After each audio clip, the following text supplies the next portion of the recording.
Good evening students, मैं आपका Manoj sir. Students, आज मैं आप लोग के साथ बीबीए और बीकॉम ऑनर्स का डिफरेंशिएशन चैप्टर पे डिस्कस करूंगा। और उसके पहले मैं थोड़ा आपको बता देना चाहता हूं कि हर यूनिवर्सिटीज का बीबीए का ऑलमोस्ट सिलेबस या बीसीए हो या बीबीए या बीकॉम ऑनर्स का सिलेबस ऑलमोस्ट सेम ही रहता है। तो थोड़ा सा हम पहले 5 मिनट आते हैं कि आपका सिलेबस क्या है, क्या क्या चैप्टर्स है, बीबीए में क्या है और बीकॉम ऑनर्स में क्या है, राइट। उसके बाद हम उन दोनों में कॉमन टॉपिक जो है उसको डिस्कस करते हैं और कॉमन टॉपिक को कंप्लीट करने के बाद जो इंडिविजुअल अलग अलग टॉपिक है उन टॉपिकों पे आएंगे। इसके साथ ही बीकॉम ऑनर्स में और बीबीए में भी बिजनेस स्टैट्स भी होता है। किसी भी सेमेस्टर में अलग अलग यूनिवर्सिटीज में अलग अलग सेमेस्टरों में पढ़ाई की जाती है। तो मैं कल से बिजनेस स्टैट्स का भी वीडियोस आप लोग के लिए डालूंगा। अभी हम 3 कैटेगरी एक तरह से लेके चलते हैं। पहले 4 टाइप का कैटेगरी, बीबीए और बीकॉम ऑनर्स, ये 2 चीजें हैं, और उसके बाद फिर एमबीए वगैरह का, राइट। तो हम पहले देखते हैं कि बीबीए का सिलेबस क्या क्या रहता है। बीबीए का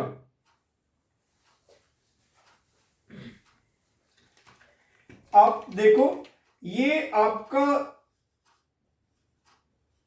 आईपी में भी, अमिटी यूनिवर्सिटी में भी इस तरह का चीजों में, और बहुत सारे टॉपिक ऐसे हैं जो आपका 11th या 12th का टॉपिक होता है, बट एक्चुअली में 11th 12th में थोड़े से लेवल जरा नीचे होता है और इसमें मिसलेनियस क्वेश्चंस थोड़े हायर लेवल के दे देते हैं। अगर वही क्वेश्चंस रहता तब तो कोई प्रॉब्लम ही नहीं होता, फिर तो बहुत जल्दी ही बच्चे लोग कर लेते। लेकिन ऐसा बात नहीं है। आपका बीबीए हो या बीकॉम ऑनर्स हो, अगर आपको मैट्रिसेस पढ़ना है या डिफरेंशिएशन पढ़ना है तो आपको थोड़ा हायर लेवल पे पढ़ना पड़ेगा।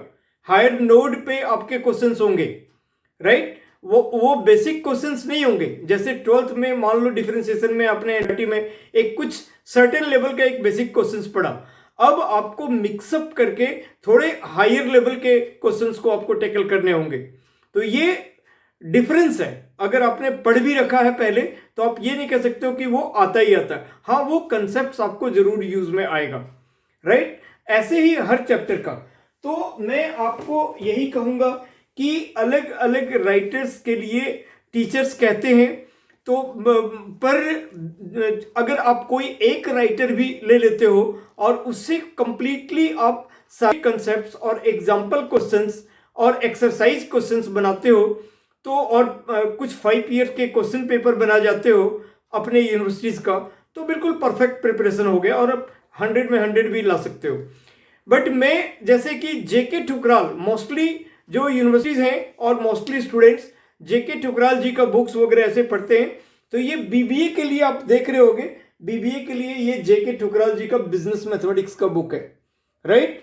तो ये चीजें आपके यूनिवर्सिटी में भी अलग अलग ईयर में एडिशन सिर्फ बदलते रहता है, इसलिए जिल्द बदल जाएगा, क्वेश्चंस वगैरह सब सेम ही होता है। बस थोड़े से अगर कुछ चेंजेस हुए नंबर्स वगैरह या कुछ 2 4 10 कुछ क्वेश्चन एडिशनल डाल दिए गए तो अलग बात है। अदरवाइज क्वेश्चंस भी सेम और सारी चीजें कंसेप्ट्स भी सेम, सब रहता है। तो ये बीबीए का जेके ठुकराल जी का बुक है बीए के लिए, और सभी यूनिवर्सिटीज में इसको बोला जाता है पढ़ने के लिए। और ये बीकॉम ऑनर्स का डीयू वगैरह में जो बीकॉम ऑनर्स होता है उनमें भी जेके ठुकराल जी का बिजनेस मैथमेटिक्स, तो ये बिजनेस मैथमेटिक्स ये भी है और बीबीए वाला भी बिजनेस मैथमेटिक्स ही कहलाता है। बट दोनों के चैप्टर्स में थोड़े फर्क हैं। यहां तक कि ऑनर्स का सिलेबस, जैसे डीयू का ऑनर्स का सिलेबस थोड़ा अलग होता है और प्रोग्राम का सिलेबस अलग होता है। दोनों में बिजनेस मैथ कहे जाएंगे, दोनों में बिजनेस स्टैट्स कहे जाएंगे, लेकिन सिलेबस थोड़ा डिफरेंट होता है, उनका लेवल भी डिफरेंट हो जाता है, राइट। तो हम एक एक करके आते हैं कि आपने देख लिया। और पहले भी ऐसे जैसे बीकॉम ऑनर्स में ये बुक्स होती थी, पहले मोटी भी होती थी, थोड़े चैप्टर्स भी ज्यादा होते थे, अभी चैप्टर्स थोड़े कम भी कर दिए गए हैं, राइट। तो ये सब चीजें जैसे ट्रांसपोर्टेशन असाइनमेंट प्रॉब्लम, ये सब अब MBA वगैरह में और आगे के चीज़ों में डाल दिया गया, ये सब बीकॉम ऑनर्स से हटा दिया गया है अभी। तो हम लोग स्टूडेंट पहले सिलेबस के बारे में पढ़ते हैं, और मैंने BBA का ऑलरेडी वीडियोस डालना स्टार्ट कर दिया है। आप लोग मेरे YouTube पे जाओ और देखो, और BCA के लिए भी डालना शुरू किया है, बीटेक के लिए भी, ठीक है। मैंने BBA का भी ट्रांसपोर्टेशन प्रॉब्लम, NWCR मेथड, और वो MBA में भी आता है NWCR LCM मेथड, 2 मेथड को डिस्कस कर चुका हूं। अब अगला वीडियो वैम पे बनाऊंगा, वोगल अप्रोक्सीमेशन मेथड पे, फिर हंगेरियन मेथड पे बनाऊंगा। तो ये सब चीजें मैंने डालना स्टार्ट कर दिया है। सिमिलरली BCA के लिए भी और बीटेक के लिए भी बूलियन अलजेब्रा का 2 वीडियोस में डाल चुका हूं, जिसमें completely truth table, tautology, fallacy, logical equivalence, truth table हर एक टाइप का, वो सारा कंप्लीटली मैं डिस्कस उसमें किया हूं। तो आप लोग देखो, आप उसको काफी बेनिफिट होगा। और अब हम आते हैं, पहले आपका BBA का हर यूनिवर्सिटीज का सिलेबस क्या है, उन चीजों को एक बार जानना जरूरी है।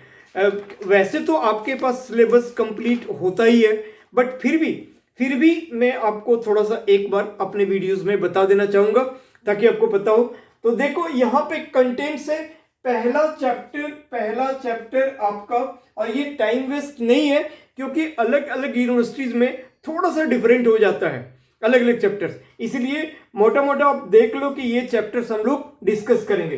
तो पहला चैप्टर है अरिथमेटिक एंड ज्योमेट्रिक प्रोग्रेशंस, ठीक है, अरिथमेटिक एंड ज्योमेट्रिक प्रोग्रेशंस, ये है APGP कहते हैं। वैसे HP भी होता है, जब मैं इसको पढ़ाऊंगा तो HP के बारे में भी थोड़ा डिस्कस कर दूंगा, हार्मोनिक प्रोग्रेशंस का। ये क्या है, सीक्वेंस एंड सीरीजेस। आपने 11th क्लास में सीक्वेंस एंड सीरीज, ठीक है, वो चैप्टर्स पढ़ा था, तो उसमें भी हमने APGP पढ़ा था, राइट। तो उसी का थोड़ा सा एडवांस्ड एडिशनल क्वेश्चन, उसमें उतना हायर लेवल के क्वेश्चंस नहीं थे, इनमें आपको मिलेंगे। तो अरिथमेटिक एंड ज्योमेट्रिक प्रोग्रेशंस, तो जो सीक्वेंस सीरीज, और क्लास 10th में ये अरिथमेटिक प्रोग्रेशंस था। ये चैप्टर्स हैं आपके, चैप्टर्स। सेकेंड चैप्टर है permutations and combinations, permutations and combinations.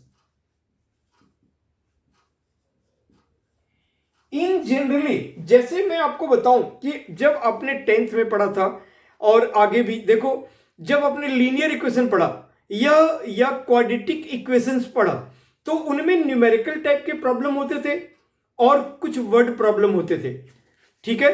तो न्यूमेरिकल प्रॉब्लम को हमें पहले अच्छा से सॉल्व करने के लिए सीखना चाहिए, फिर आप वर्ड प्रॉब्लम को फॉर्मुलेट कर लोगे, और फॉर्मुलेट करके आपका न्यूमेरिकल प्रॉब्लम की तरह का ही स्ट्रक्चर बन जाएगा। फिर आपको जो चैप्टर है उससे रिलेटेड आप इसको सॉल्व कर सकते हो। इसी तरह परमुटेशन एंड कॉम्बिनेशन में भी, दोनों में, परमुटेशन और कॉम्बिनेशन दोनों में न्यूमेरिक प्रॉब्लम भी है, दोनों में वर्ड प्रॉब्लम भी है। तो उनमें सबसे पहले फैक्टोरियल्स वगैरह के बारे में हमें जानकारी रखनी चाहिए।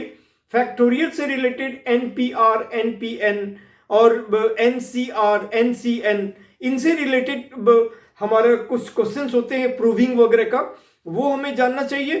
फिर वर्ड प्रॉब्लम, जो स्टेटमेंट प्रॉब्लम लिखा होता है, उसको फिर हम अल्टीमेटली कन्वर्ट करते हैं न्यूमेरिकल के टाइप का कंडीशन में, और फिर उसको हम सॉल्व करते हैं। तो ये हमारा परमुटेशन और कॉम्बिनेशन में, ये भी क्लास 11th में आपने इसका बेसिक पढ़ा है, बट इसमें मैंने जैसे बताया थोड़ा डिटेल में जाना है। तीसरा टॉपिक है principle of mathematical induction, principle of mathematical induction.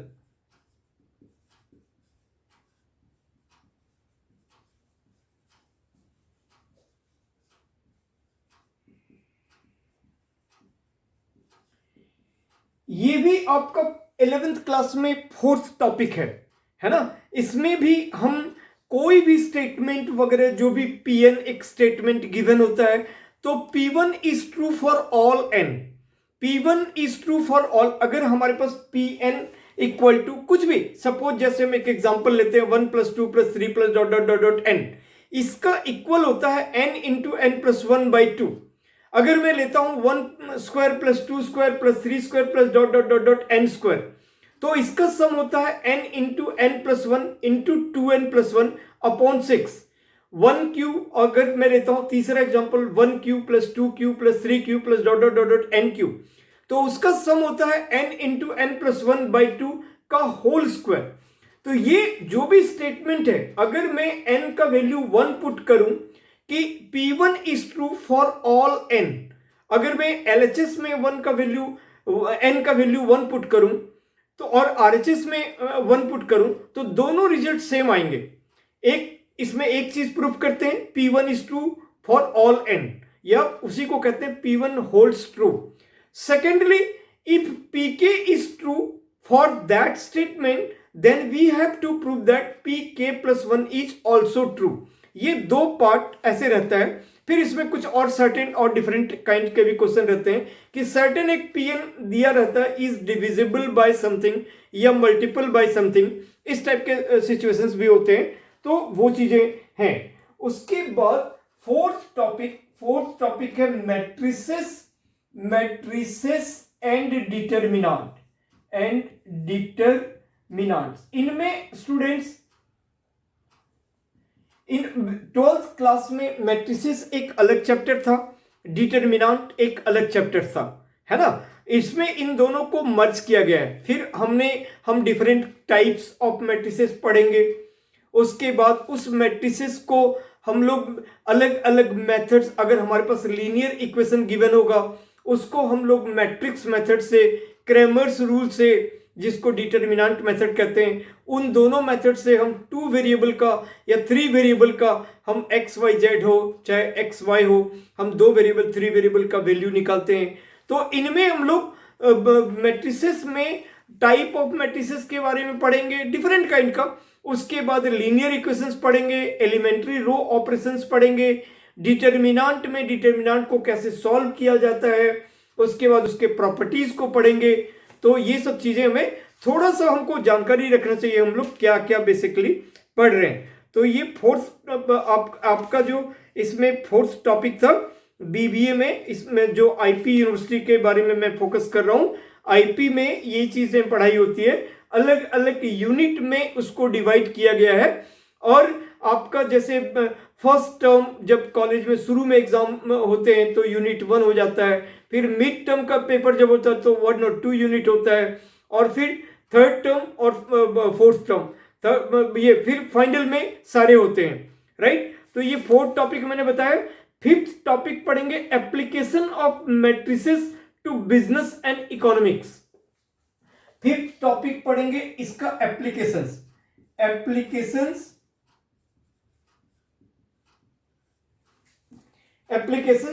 Of matrices to business and economics.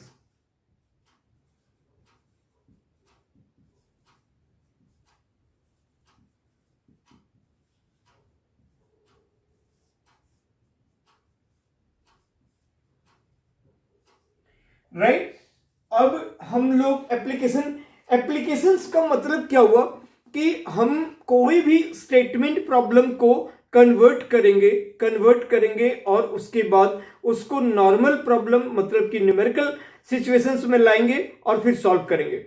Next है sixth topic vectors.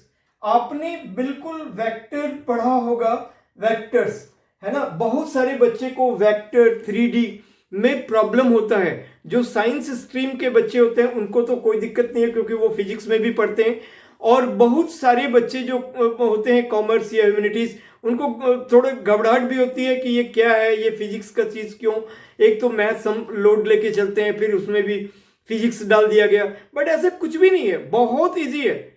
Scalar product, triple scalar product, cross product, सब कुछ बड़ा ही इजी तरीके से आप कैलकुलेट कर सकते हो। उसका समिंग, उसका प्रोडक्ट और जो कुछ कंडीशनल क्वेश्चंस होते हैं बड़े इजीली, बहुत इंटरेस्टिंग है। वेक्टर एक बहुत इंटरेस्टिंग है और इजी पार्ट है, तो आपको कोई उसमें घबराने की बात ही नहीं है। मैं कराऊंगा तो आप देखना कितना मजेदार तरीके से आप लोग पूरा का पूरा एंजॉय करोगे और समझोगे।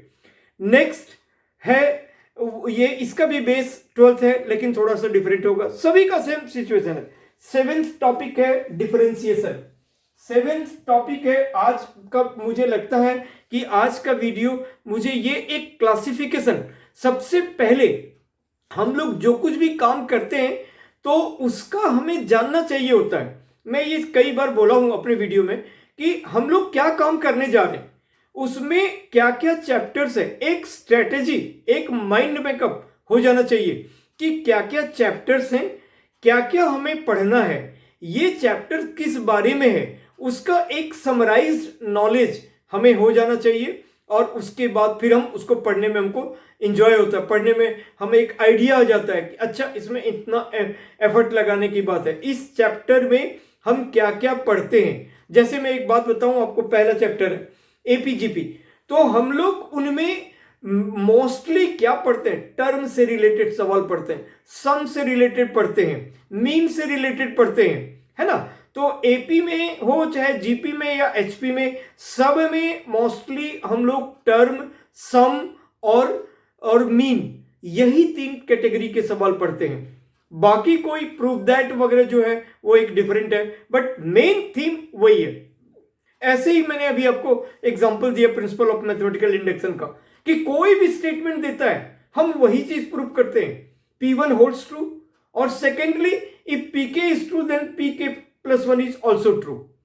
उसके बाद सवाल जो कुछ भी हम स्ट्रक्चर बदलते हैं, ऐसे ही सब कुछ। ऐसे ही अगर हमने मैट्रिक्स वाली बात हो चाहे जो भी हो, हम methods, matrix method x = A inverse B, तो हम सब में वही माइनर, वही कोफैक्टर, वही तरीका अप्लाई होगा। उसके जो कोफिशिएंट होंगे, उसके जो मल्टीपल होंगे वो डिफरेंट होगा, बाकी काम वही करेंगे। तो हमें थोड़ा जानना चाहिए होता है। तो आज मुझे लगता है कि आज का जो हमारा वीडियो है, कोई सोच नहीं है, मैं लगातार वीडियो आप लोग के लिए डाल रहा हूं। तो अभी मैं आपको थोड़ा सा बता दूंगा कि हम बीबीए में ये सब काम करने वाले हैं, आपको कितना सहूलियत हो जाएगा, बहुत अच्छा फायदा हो जाएगा। तो आपका यूनिवर्सिटी है तो आपको लगेगा चलो मनोज सर का वीडियो हम देखते हैं। आपको बीकॉम ऑनर्स का भी मैं बता देता हूं, अभी बताऊंगा। उसके बाद सवाल कल से स्टार्ट कर लेंगे, कोई प्रॉब्लम नहीं है, राइट। तो इसके बाद आप आज आ जाओ 7th टॉपिक में, डिफरेंशिएशन। 7th टॉपिक में डिफरेंशिएशन है आपका, ठीक है। ये कैलकुलस का पार्ट है और ये बहुत बिल्कुल इंपॉर्टेंट, इसी से सारा चीज आप जोड़ते हो, एप्लीकेशन इसका। उसके बाद इंटीग्रेशन, इंटीग्रेशन का एप्लीकेशन, पार्शियल डिफरेंशिएशन का एप्लीकेशन, डिफरेंशियल इक्वेशन। सो कितने टाइप की चीजें, तो उसका बेस यही है। और 12th में भी आपने उतने मतलब कि डेप्थ में नहीं पढ़ा जितना आपको वेरियस काइंड के क्वेश्चंस इसमें सॉल्व करने पड़ेंगे, राइट। उसके बाद नेक्स्ट एक चैप्टर है एप्लीकेशन ऑफ डिफरेंशिएशन। तो जैसे मैट्रिक्स का एप्लीकेशन पढ़ा आपने, उसी तरह आपको एप्लीकेशंस ऑफ डिफरेंशिएशन,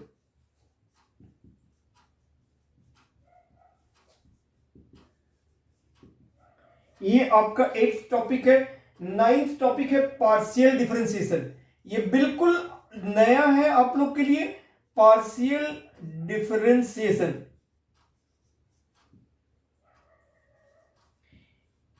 ठीक है। एप्लीकेशन ऑफ डिफरेंशिएशन में फिर उसी तरह मैट्रिक्स की तरह स्टेटमेंट में क्वेश्चंस रहेंगे।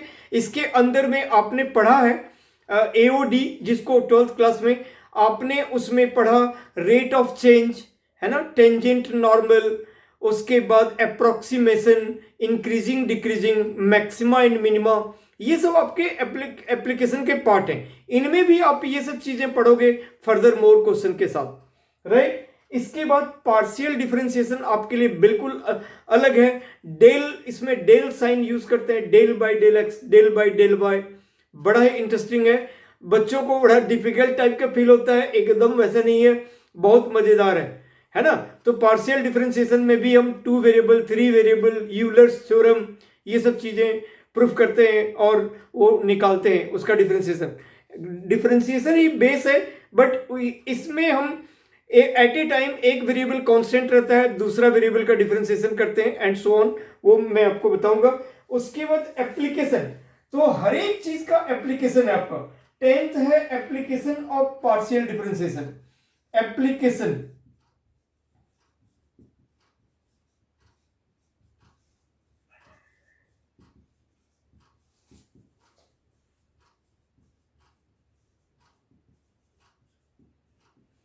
और 11th है आपका इंटीग्रेशन।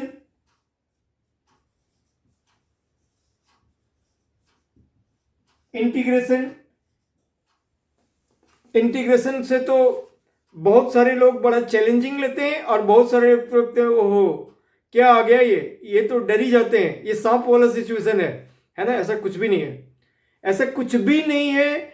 और 12th क्लास में इंटीग्रेशन को बहुत अच्छा ये किया गया है, काफ़ी बेहतर। आप अगर उसको आपको ध्यान में होगा, या जो स्टूडेंट ने नहीं पढ़ा होगा उसके लिए निश्चित तौर पर है, लेंदी है और उसको पकड़ना मुश्किल है। यहाँ पे क्या लगाएंगे, बहुत सारे बच्चों को समझ में नहीं आता है कि कौन सा में क्या सवाल में क्या लगाएंगे। यहाँ पर भी 12th क्लास के बच्चों को भी हम इंटीग्रेशन बाय पार्ट्स कहाँ लगाएंगे, या पार्शियल डिफरेंशिएशन कहाँ लगाएंगे, सब्स्टिट्यूशन कहाँ लगाएंगे, ये सब चीज़ें दिक्कत होती है। डिफिनिट इंटीग्रल में कौन सा प्रॉपर्टी लगाएंगे, इनडिफिनिट इंटीग्रल में भी जाकर मिसलेनियस एक्सरसाइज जो आपने पढ़ा होगा उनमें हर सवाल बिल्कुल अलग अलग तरीका से ही बनता है। तो ये प्रैक्टिस पे डिपेंड करता है, या फिर आपको सोचने पे आपको एक उसकी अच्छी पकड़ होनी चाहिए। तो आपको देखना पड़ेगा कि ये चीज़ें, अब उसके लिए मैंने और वीडियोस डाला हुआ है इंटीग्रेशन का भी, डिफरेंशिएशन का भी हमने 12th क्लास का इसमें वीडियोस यूट्यूब में अपना डाला हुआ है। तो स्टूडेंट्स आप लोग उसको रेफर कर सकते हो, ठीक है। तो उसमें डिफरेंशिएशन कंप्लीटली हमने कवर किया है और इंटीग्रेशन करता जा रहा हूं। 5-6 वीडियोस उसमें इंटीग्रेशन पे मैं डाल चुका हूं और आगे भी फर्दर उसको कंप्लीट करूंगा। कंसेप्ट आपके वही है, इंटीग्रेशन तो बेसिकली उसी लेवल पे ही है और उससे मोर नहीं है इसमें, तो यही काफी है। नेक्स्ट 12th आपका है application of integration. Application of integration. तो आप देख रहे हो हर एक चीज का एप्लीकेशन आपको पढ़ना है। आपने एप्लीकेशन ऑफ मैट्रिसेस पढ़ा, आपको पढ़ना है application of differentiation, application of partial differentiation, application of integration. तो मायने रखता है ना। तो बीबीए का जो चीज है, आपको डिग्री मिल रहा है, ग्रेजुएशन का डिग्री मिल रहा है, तो मेहनत तो करना पड़ेगा। ऐसा तो नहीं कि बिल्कुल वो 12th में आपने अगर पढ़ा भी है तो उसी से काम बिल्कुल नहीं चलेगा, आपको एकदम डेप्थ में जाना पड़ेगा, ठीक है। और नेक्स्ट है डिफरेंशियल इक्वेशन। जो 13th चैप्टर है वो है डिफरेंशियल इक्वेशंस, ठीक है। तो डिफरेंशियल इक्वेशन ये भी आपका क्लास 12th का है। अब इनको 4 बेसिकली यूनिट में इसको बदल दिया गया है। पहली यूनिट में परमुटेशन कॉम्बिनेशंस रखा गया है। अब मैं इसके बिल्कुल और अंदर आप लोग के पास सिलेबस होगा ही होगा, यही आपका सिलेबस का है, ये सिलेबस का आपका डिटेल है, सबके पास होता है। तो आप जब चैप्टर्स जान जाओगे तो पहले यूनिट में परमुटेशन कॉम्बिनेशंस, जिसके अंदर में फैक्टोरियल वगैरह का नॉलेज, काउंटिंग का नॉलेज और डिफरेंट टाइप्स का परमुटेशन एंड कॉम्बिनेशन, उसका मैथमेटिकल इंडेक्शन और सीक्वेंस मतलब कि एपीजीपी, यानी कि ये वाला चीज, ये वाला चीज, ये और ये वाला चीज, ये 3 को उन्होंने यूनिट 1 में रखा है। यूनिट 1 में, ये मैं आईपी यूनिवर्सिटी के लिए बोल रहा हूं, 1st, 2nd और 3rd चैप्टर। तो यूनिट 1 बहुत सारे बच्चे एडमिशन लेते हैं और तुरंत ही एग्जाम हो जाता है, तो वो फिर उसको कवर ही 3 चैप्टर्स कर ही नहीं पाते हैं। उनको लगता है एक यूनिट है, बहुत इजी है, और वहीं से रिजल्ट बिगड़ना स्टार्ट हो जाता है।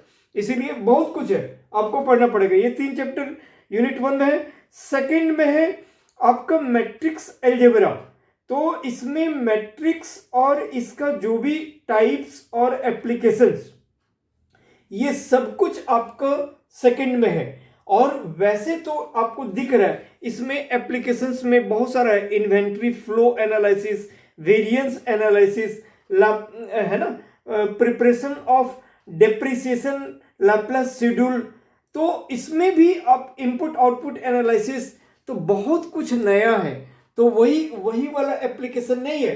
तो जो चीज ये आपका दोनों पार्ट यूनिट 2 में कवर किया गया है, ये आपका यूनिट 2 में कवर किया गया है, राइट। अब नेक्स्ट तीसरे यूनिट में differential calculus optimization using this one local maximum minimum, मतलब उसका application Lagrange's multiplier, derivative of the rule, application of the division, यानी कि डिफरेंशिएशन और एप्लीकेशंस ये आपको तीसरे यूनिट में किया गया है, तीसरे यूनिट में।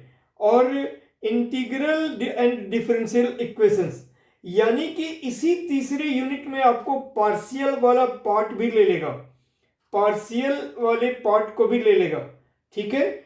और फिर फोर्थ पार्ट में और इसमें वेक्टर वगैरह, हाँ, और सेकंड पार्ट में ही वेक्टर को भी रखा गया है, यानी सेकंड पार्ट, ये आपका सेकंड पार्ट में वेक्टर को रखा गया है। और थर्ड यूनिट में आपको ये ले लिया है एप्लीकेशन तक, ये यूनिट 3 है, यूनिट 3।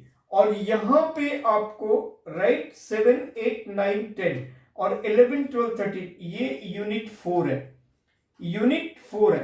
तो स्टूडेंट आपको जानना है, आपको पहले यूनिट में पहला 3 चैप्टर, दूसरे यूनिट में बाकी के 3 चैप्टर, तीसरे यूनिट में ये अगला 4 चैप्टर और चौथे यूनिट में ये 3 चैप्टर।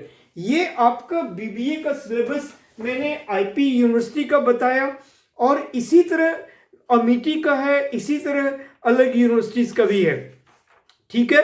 क्योंकि मैं बच्चे को पढ़ाता हूं तो मैं देखता हूं कि यही सारी चीजें हैं। अब हम आते हैं, वो जेके ठुकराल का बुक था, ये बहुत बढ़िया बुक है ना। और कोई दूसरा टीचर जो आपके प्रोफेसर बोले, टीचर बोले, तो आप उनको प्रेफर कर सकते हो। मेरे नजर में ये अच्छी बुक है। अब इसी तरह का जेके ठुकराल का ही बुक से हम कंटेंट्स देखते हैं बीकॉम ऑनर्स के लिए। प्रोग्राम का भी ऐसा ही सिलेबस है, उनका लेवल थोड़ा हल्का होता है। और ऑनर्स ये बेसिकली डीयू के लिए है ये सिलेबस, और अलग अलग में भी आपको बीकॉम में यही सब चैप्टर्स होते हैं, ठीक है। तो हम लोग बीकॉम ऑनर्स का सिलेबस देखते हैं। अब इनमें आपने ये 13 देखा, बीकॉम ऑनर्स में कुछ हम देखेंगे। फिर जो दोनों में कॉमन होगा, तो मैं चाहूंगा कि बच्चा लोग जब ये देखे यूट्यूब मेरा देखे वीडियो, तो कॉमन ज़्यादा से ज़्यादा, चाहे वो बीकॉम का हो, चाहे वो बीबीए का हो, चाहे प्रोग्राम का हो, तो उनको ज़्यादा से ज़्यादा बेनिफिट हो, ठीक है। तो मैं इसको इरेज कर रहा हूं, ये आपका बिल्कुल आ गया होगा, और पॉज करके आप उसको बिल्कुल देख सकते हो। ये ऑलरेडी आपके पास था, लेकिन फिर भी मैं आपको डिस्कस किया कि हर चैप्टर में एक्चुअली क्या क्या पढ़ना है और कैसे करके पढ़ना है और कितना पढ़ना है ना।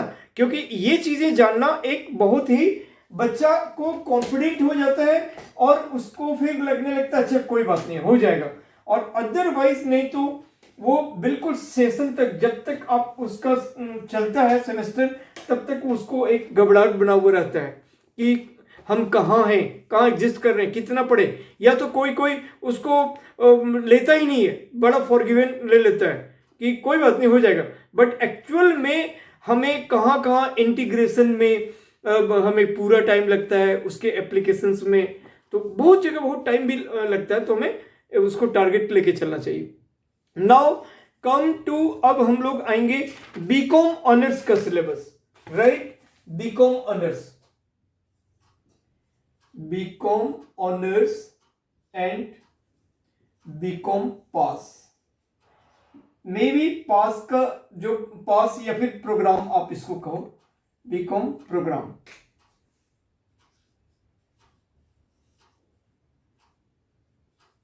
तो मे बी प्रोग्राम का सिलेबस थोड़ा, चैप्टर्स यही सब होते हैं, थोड़े से कम हो सकते हैं, या एक आध चैप्टर्स उसमें हटा भी सकता है। तो हम बीकॉम ऑनर्स का ये बुक है, ये जेके ठुकराल,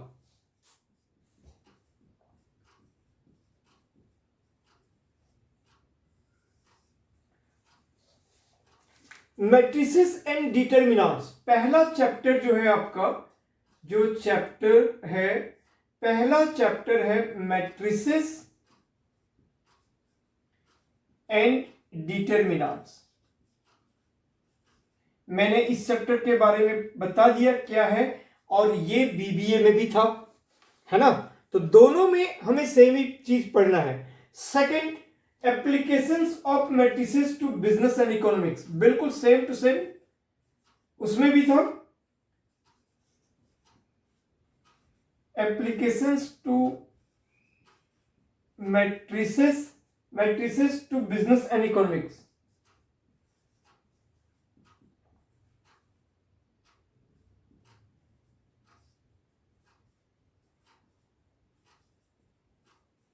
इकोनॉमिक्स। तीसरा, लीनियर प्रोग्रामिंग। अब इसमें ये दोनों ही टॉपिक बीकॉम उसमें भी था, बीबीए में भी था। तीसरा इसमें है लीनियर प्रोग्रामिंग। अब अगर किसी के कोई यूनिवर्सिटी में ये टॉपिक हो तो कोई प्रॉब्लम नहीं है। अगर लीनियर प्रोग्रामिंग में सिंप्लेक्स मेथड बहुत सारे जगह एमबीए में है, एमबीए में, आईपी में भी है, मैं कराता हूं बच्चे को सिंप्लेक्स मेथड, ड्यूलिटी, ये सब चीजें। तो अगर मैं इसमें आपको बता दूंगा तो किसी भी कोर्स का हो कोई प्रॉब्लम नहीं है। तो linear programming, problem formulation, problem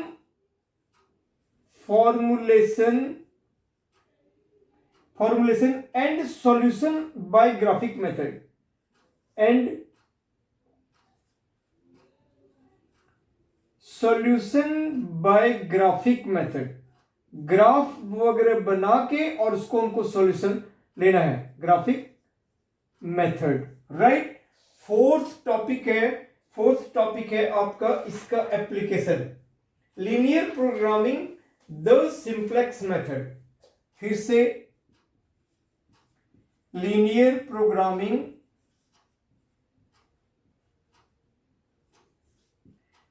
the simplex method.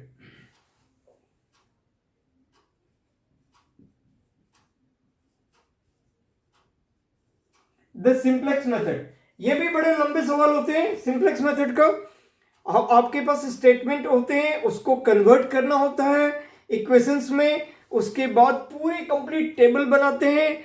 और बहुत इसमें जब तक अच्छा से अगर आपने समझ लिया तो दिक्कत नहीं होगी। अदरवाइज बच्चे लोग इतना कैलकुलेशंस करने को तैयार नहीं होते हैं, गलत कर जाते हैं, छोड़ देते हैं, जबकि ये फुल क्वेश्चन रहता है, एक कंप्लीट क्वेश्चन रहता है, सिंप्लेक्स मेथड का रहता ही रहता है, राइट।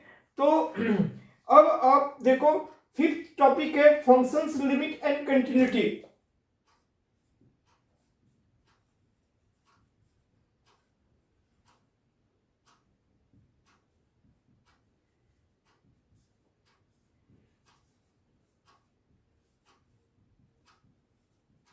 फिफ्थ टॉपिक है functions, limit and continuity. Six है डिफरेंशिएशन।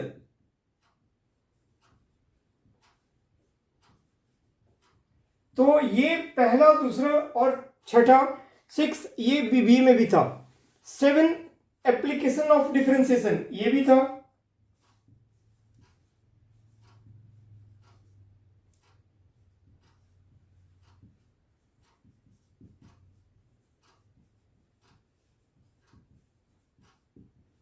कई बार बच्चों को बुक नहीं मिल पाता है, ये वो या वो यूनिवर्सिटी देगी तो इसके इंतजार में रह जाता है। तो अगर उसके पहले तक हमारा वीडियो उसके पास होता है तो आपको पूरा आइडिया मिल जाएगा, अच्छा ये टॉपिक है, ये यूनिट 1 यूनिट 2 में है, तो हमें चलो कहीं से भी पढ़ना स्टार्ट कर देना चाहिए।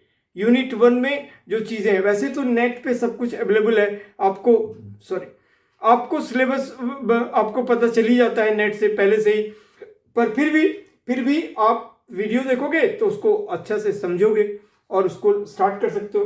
तो एप्लीकेशन ऑफ डिफरेंशिएशन, उसके बाद नेक्स्ट है पार्शियल डिफरेंशिएशन।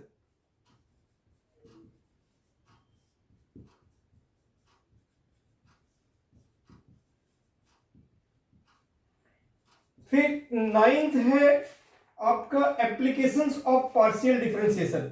तो कितने टॉपिक आपका कॉमन टॉपिक है?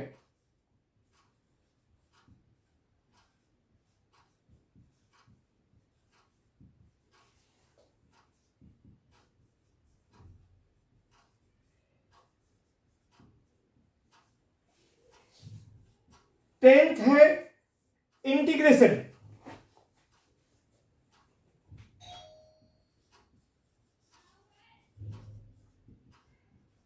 फिर है एप्लीकेशन ऑफ इंटीग्रेशन,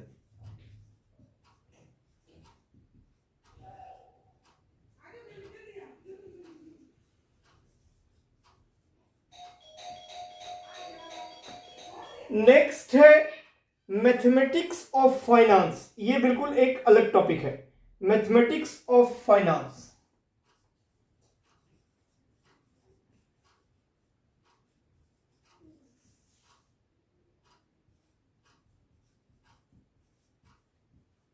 ये आपका इसमें सिंकिंग फंड वगैरह ऐसे बहुत सारे, प्रेजेंट वैल्यू है ना, डिस्काउंट, डेप्रिसिएशन, ये सब चीजें उसमें, सिंपल इंटरेस्ट, कंपाउंड इंटरेस्ट, ये काफी कई सारे, leasing, capital expenditure, bonds, annuity, ये सब इसका सिलेबस बिल्कुल नया टाइप का टॉपिक है। तो स्टूडेंट्स आप ये देखो कि उसमें 13 चैप्टर थे और इसमें 12 चैप्टर थे।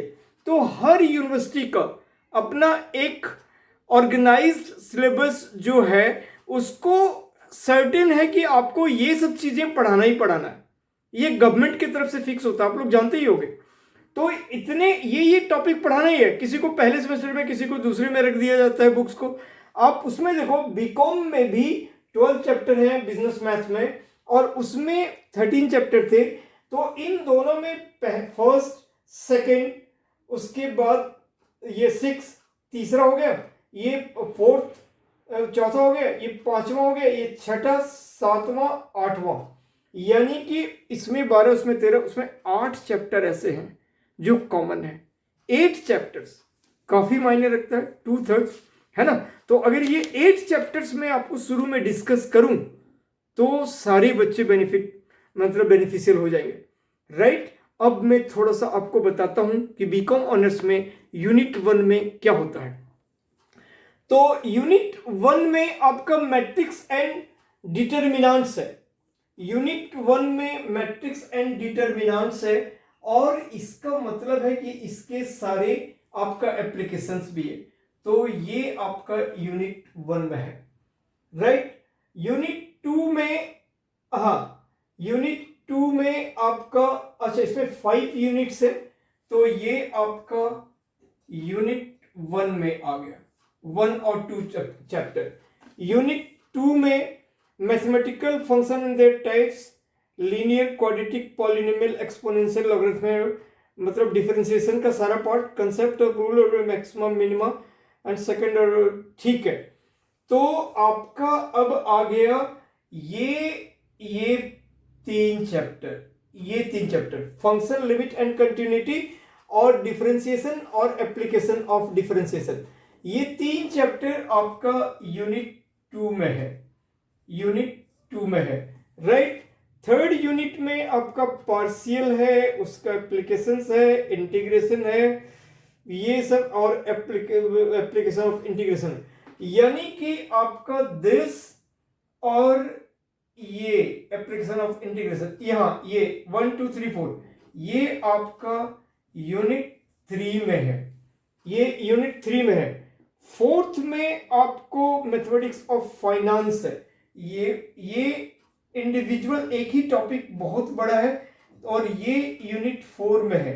और यहां पर ये जो लीनियर प्रोग्रामिंग करके सेपरेट यूनिट है, ये यूनिट 5 में है, राइट। तो ये आपका पूरा कंप्लीट सिलेबस हो गया।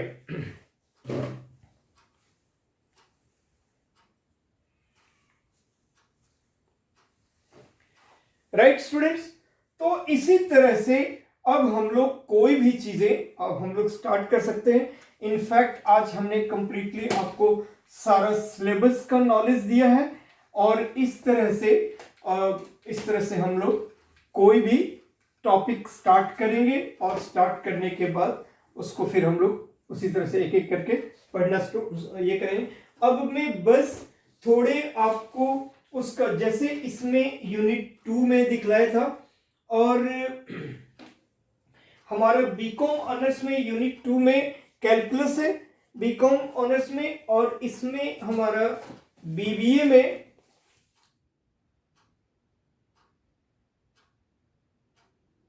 यूनिट 3 में है, राइट, बीबीए में यूनिट 3 में है, तो कोई बात नहीं है। तो हम लोग उसको एक बार पढ़ते हैं, देखते हैं कि डिफरेंशिएशन अगर हम लोग करते हैं, डिफरेंशिएशन जब हम करेंगे तो इसके अंदर हम लोग बेसिकली क्या क्या पढ़ते हैं, क्या क्या पढ़ते हैं डिफरेंशिएशन में। तो इसमें डिफरेंशिएशन में आपका derivative, differentiability and continuity, geometrical interpretation of the derivative, rule of differentiation, product and quotient rule, chain rule, derivative of logarithmic and exponential function, implicit function, derivative of the inverse of function, derivative of a function defined parametrically, or derivative of a functions with respect to another functions, और फिर logarithmic differentiation, successive differentiation, right.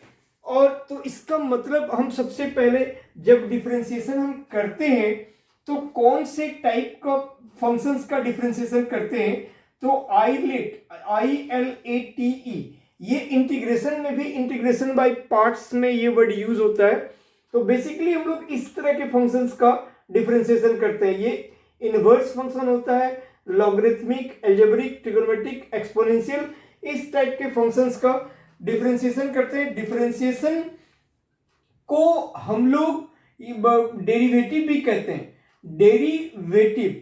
और derivative का मतलब हो गया एक certain rate of change, एक कोई भी वेरिएबल के रिस्पेक्ट में एक सर्टेन रेट ऑफ चेंज, उसको हम लोग dy, जो भी हमारा फंक्शंस होता है वो y होता है और या फिर f ऑफ x होता है, राइट, y या f ऑफ x होता है। और इसी का हम जब डेरिवेटिव निकालते हैं आफ्टर डिफरेंशिएशन, डिफरेंशिएशन हम लोग जो लिखते हैं इसको डिफरेंशिएशन हम लोग dy बाय dx लिखते हैं या फिर f डैश x लिखते हैं।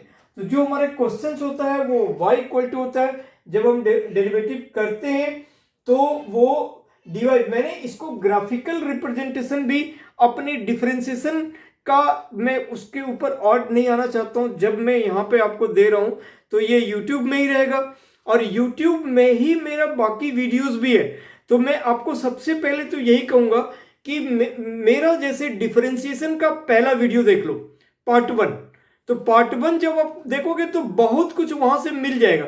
तो मैं कोशिश करूंगा कि उन बातों को रेप्लिकेट ना करूं और एडिशनल बातों को करूं, क्योंकि मैं बीबीए और बीकॉम ऑनर्स दोनों को फोकस करके आगे बढ़ूंगा। बट इन ये चीजें, ये सारी चीजें मैंने अपने डिफरेंशिएशन पार्ट 1 वीडियोस में बहुत कुछ इसमें डिस्कस किया हुआ है। तो स्टूडेंट्स आप लोग वहां पर जाओ और पार्ट 1 देखो, उसके बाद उसको पढ़ के फिर इसके बाद इसको ये करो।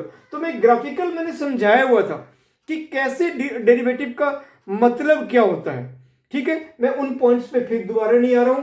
सो आपका functions y equal to f x है।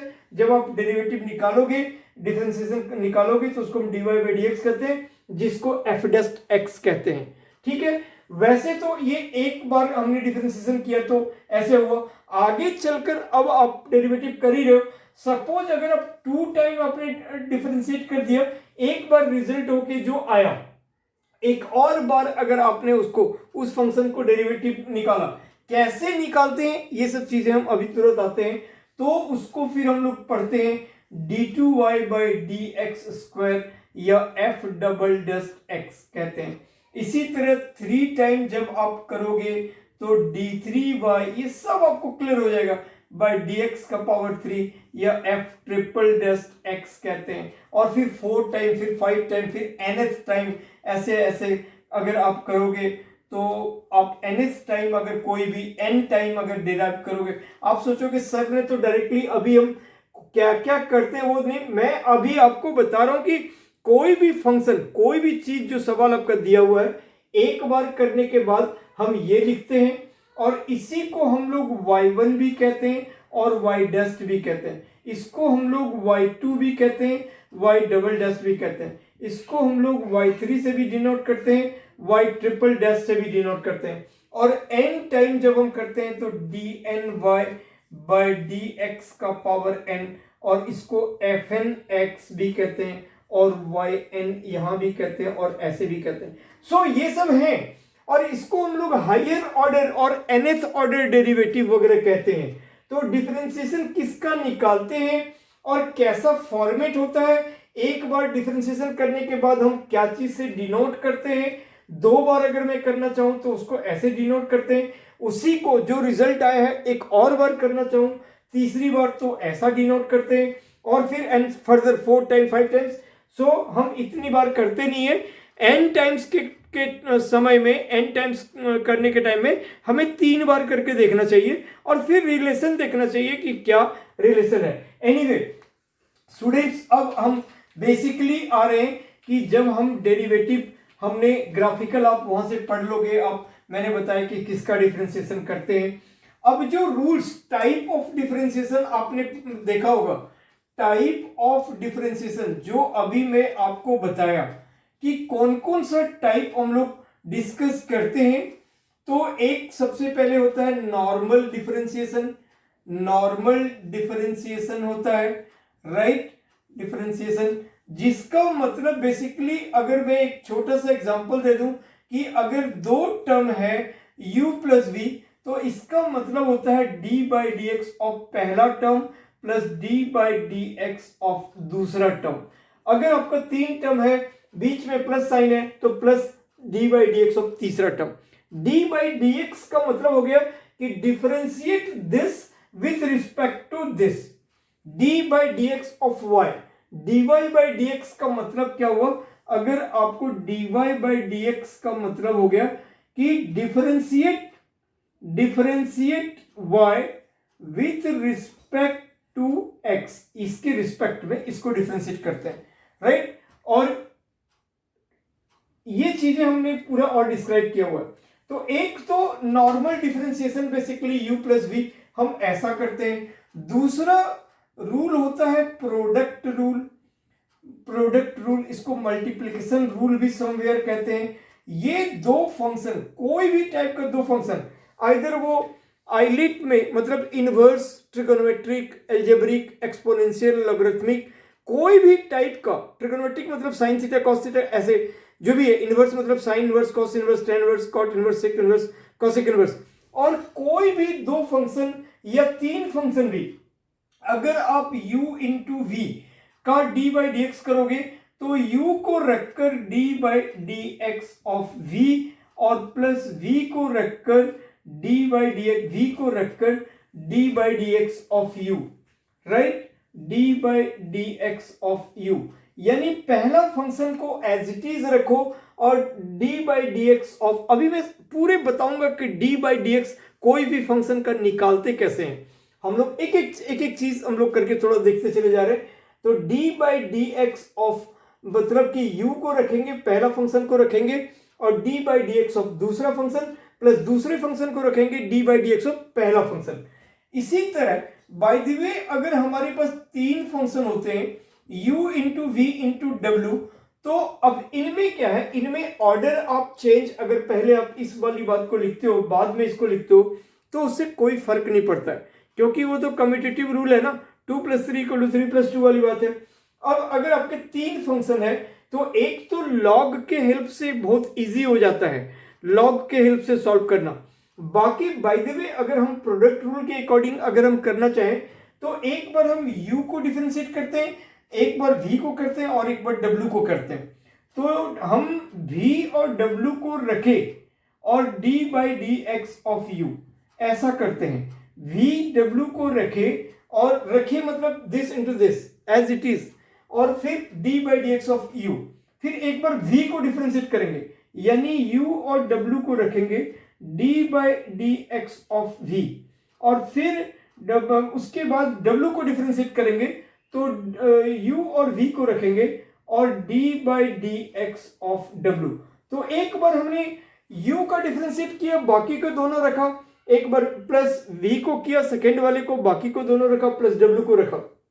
तो जनरली 2 या 3 टर्म यही हमारा रहता है प्रोडक्ट रूल में, और ऐसे हम लोग करते हैं, ठीक है। बट ऐसे 3 टर्म्स का जब भी कभी रहेगा तो हम लोग लॉग वगैरह लेके करते हैं। आपको बिल्कुल और बेसिक आपको बताऊंगा कि किस तरह का फंक्शंस का डिफरेंशिएट कैसा होगा, वो चीजें भी मैं बताऊंगा स्टूडेंट। अब आता है आपका कोसेंट रूल, तीसरा आपका कोसेंट रूल आता है, और कोसेंट रूल में आपका d by d x of u by v आएगा, और u बाई वी में हम लोग फिर नीचे v का स्क्वायर करेंगे और v को रखेंगे d by d x of u minus u को रखेंगे और d by d x of v। इसमें आपको ऑर्डर को ध्यान में रखना जरूरी है कि हम जो भी डिनोमिनेटर में है उसका स्क्वायर फिर उसी को रखेंगे, और d by d x of numerator minus numerator को रखेंगे d by d x of denominator. तो ये चीजें आपका ये 3 टाइप्स हो गए।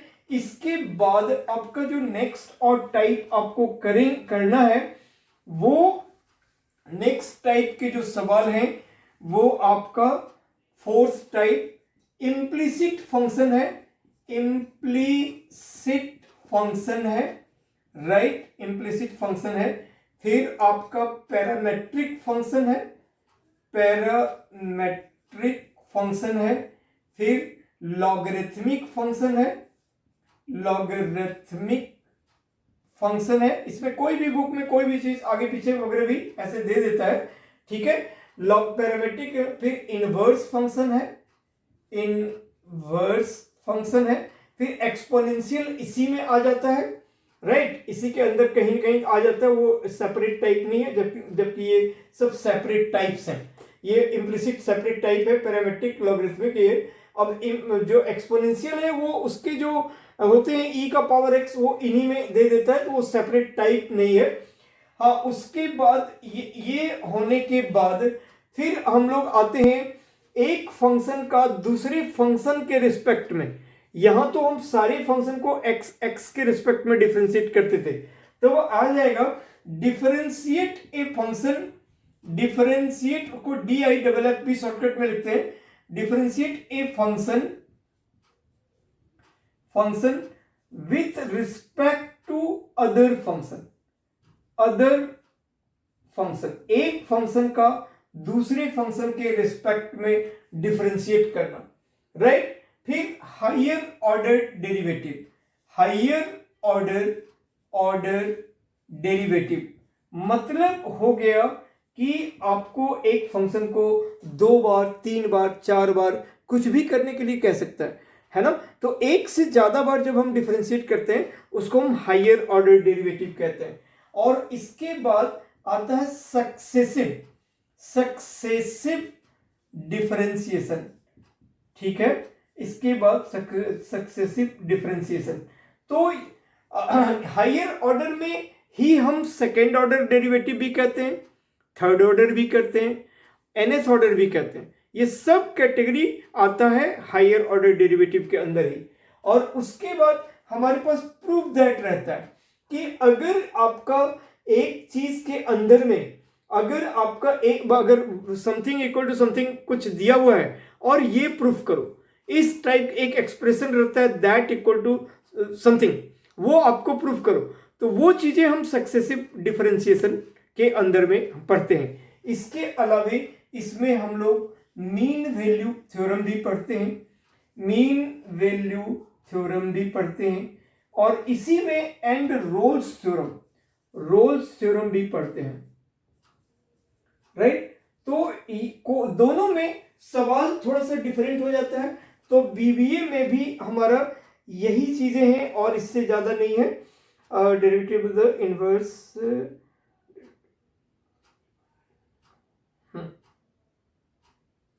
और एक और पार्ट अभी मैं आपको भूल गया यहां पे लिखने के बोलने के लिए, ये सारे चेंज हो गए। ये बेसिकली एक पार्ट होता है चेन रूल, जब आप तीसरा, ये फोर्थ पार्ट आपका हो जाएगा चेन रूल, राइट। जब कोसेंट रूल के बाद हो जाएगा चेन रूल, उसके बाद ये पार्ट्स आते हैं।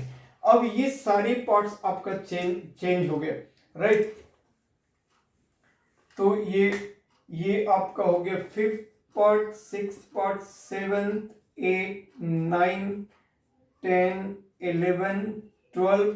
तो ये सारे आप देखो एक डिफरेंशिएशन के अंदर में हमें कितना चीजें पढ़ना पड़ता है एक डिफरेंशिएशन में। अब मैं और थोड़ा आपको बीकॉम ऑनर्स का पोर्शंस में आपको देख के बता दूं कि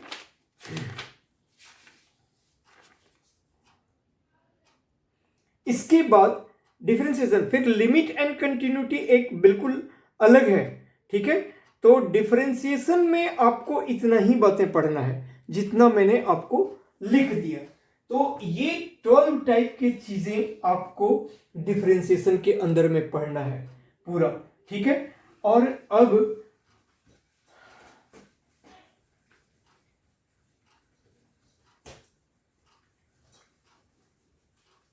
मैं समझता हूं आज हम लोग यहीं पे स्टॉप करते हैं स्टूडेंट्स, क्योंकि उसका वीडियो का लेंथ भी काफ़ी बड़ा होता जा रहा है। फिर सेव वगैरह करना और उसको चेंज करना, इन चीज़ों में भी बड़ा टाइम सा लग जाता है।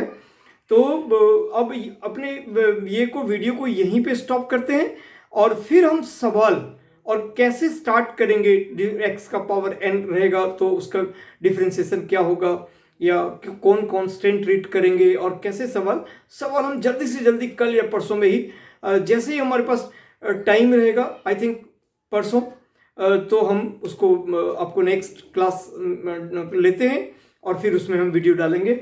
और तब तक मैं आपको बता दूं, मैक्सिमम आप जहां से भी कनेक्टिविटी आपको मेरे से हो पाए डिजिटली, आप फेसबुक से हो, कहीं से इंस्टाग्राम से हो, आपको कोई फ्रेंड से हो, कि टीचर से के थ्रू से हो, पेरेंट्स से हो, कैसे भी किसी आपको कोई भी ग्रुप से हो, आपको मैं बता देता हूं मेरा यूट्यूब चैनल हर बार हर क्लास के एंड में एक बार मैं इसको साझा जरूर कर लेता हूं। मेरा यूट्यूब चैनल राजहंस ट्यूटोरियल्स है, राजहंस ट्यूटोरियल्स है। और इस मेरा जो फोन नंबर लोग हाइड करते हैं, ऐसा कुछ नहीं है। मैं नोबेल जॉब में हूँ, 8910843472। आप मुझे व्हाट्सअप कर सकते हो। फोन पे फेथ नहीं करना, क्योंकि मैं मोस्टली क्लासेस वगैरह में रहता हूँ, तो मैं फोन को रिप्लाई अननोन नंबर पे बाद में भी देखता हूँ, तब भी मुश्किल ही होता है कर पाना। व्हाट्सअप कर देना मेरे को, ये नंबर पर मैसेज कर देना कि ये चीज़ें हम आपसे ये चीज़ें जानना चाहते हैं, पूछना चाहते हैं, वीडियो अच्छा लगा नहीं लगा, हम और हमारा एक्सपेक्टेशन है। तो जो भी आप जब हमारा वीडियोस देखो, सबसे पहले तो उसको सब्सक्राइब करो, यही मैं कहूँगा। सबसे पहले सब्सक्राइब करो, वो आपके लिए बेनिफिशियल होगा, आपके लिए बेनिफिशियल होगा कि आपको नोटिफिकेशन इमीडिएटली मिलेगा, राइट। और उसके ऐसा नहीं कि आप 4 दिन बाद ये करोगे तब देखोगे अच्छा वो तो सर ने डाला हुआ, अच्छा अभी तक तो डाला नहीं है। तो आप देखो, और अगर कोई पर्टिकुलर रिक्वायरमेंट होती है कि सर मेरे स्कूल कॉलेज में ये टॉपिक का एग्जाम आने वाला है, तो क्या आप ये टॉपिक पे थोड़ा वीडियो डाल देंगे, तो मैं कोशिश करूंगा, आपको हेल्प करूंगा। और मैं उस तरह का चीजें, आप मेरे से कनेक्ट करोगे किसी भी तरीके से। आप देखो समझो, गूगल में राजहंस ट्यूटोरियल, मनोज कुमार राजहंस, ये सब डालोगे, मेरा सारा कुछ मिलेगा डिटेल। और यूट्यूब चैनल आप ये है मेरा, उसको सब्सक्राइब करो, लाइक शेयर करो, कमेंट्स डालो, उसमें मुझे भी अच्छा फील होगा कि पढ़ने वाले बच्चे ऐसे। ये मेरा नंबर है। और मेल के लिए कोई भी मेल, तो आप मनोज MANOJ मनोज_राजहंस RAJHANS राजहंस @hotmail.com, इस पे आप मुझे मेल से 2 लाइन लिख सकते हो।